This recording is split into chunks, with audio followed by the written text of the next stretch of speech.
আসসালামু আলাইকুম এভরিওয়ান, কেমন আছেন সবাই? আজকে আমি বানাচ্ছি আলু পরোটা।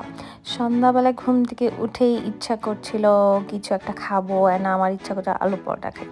আলু পরোটা তো আর কেউ বানাতে পারবে না, আমার হাজব্যান্ডও না, আমার শ্বশুরও না, তো আমার থেকে বানিয়ে খেতে হবে।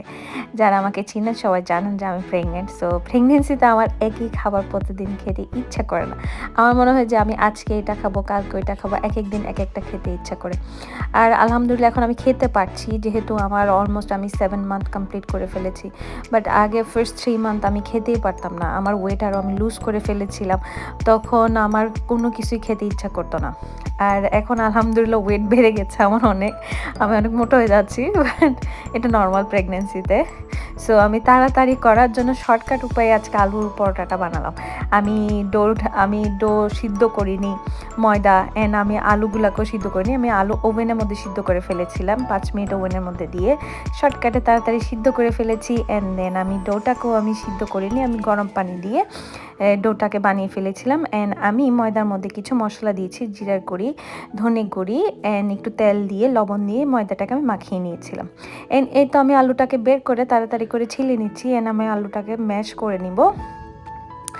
ম্যাশ করে দেন আমার পেঁয়াজ কুচি যেটা ছিল, পেঁয়াজ কুচি কাঁচামরিচ, একটু লবণ, ধনে গুঁড়া, জিরা গুঁড়া দিয়ে দিচ্ছি। এখানে আমার কাছে ধনে পাতা ছিল না, তো আমি ধনে পাতাটাকে স্কিপ করেছি। ধনে পাতা দিলে আরও একটু ভালো টেস্ট আসে, ফ্লেভারটা আর একটু ভালো আসে, কিন্তু আমার কাছে নাই। তা আমি দিনই আমি এভাবে করে একটু করে ছোট করে রুটিটাকে বেলে নিচ্ছি, যে আলুটাকে ফিল করতে যাতে আমার সুবিধা হয়।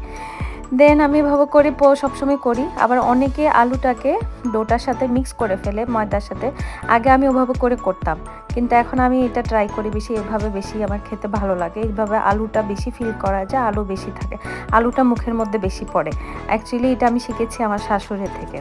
প্রথমে আমি কিন্তু ময়দার সাথে আলু মিক্স করে ওভাবে করতাম, ওইভাবেও করা যায়, কিন্তু এটা করার পর থেকে আমি ওইটা আর করতে পছন্দ করি না, ওইভাবে বানাতে আমার ইচ্ছা করে না।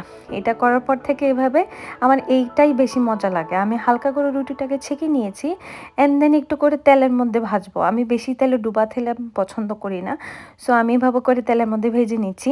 যখন থেকে আমি এইভাবে করা শুরু করেছি, আমি সবসময় এখন এইভাবেই খাই, আমার ভালো। এইভাবে আলু পরোটা বানাতে বেশিক্ষণ সময় লাগে না। আর আপনারা যদি আমার ভিডিওগুলো লাইক করে থাকেন, প্লিজ লাইক করবেন, সাবস্ক্রাইব করবেন।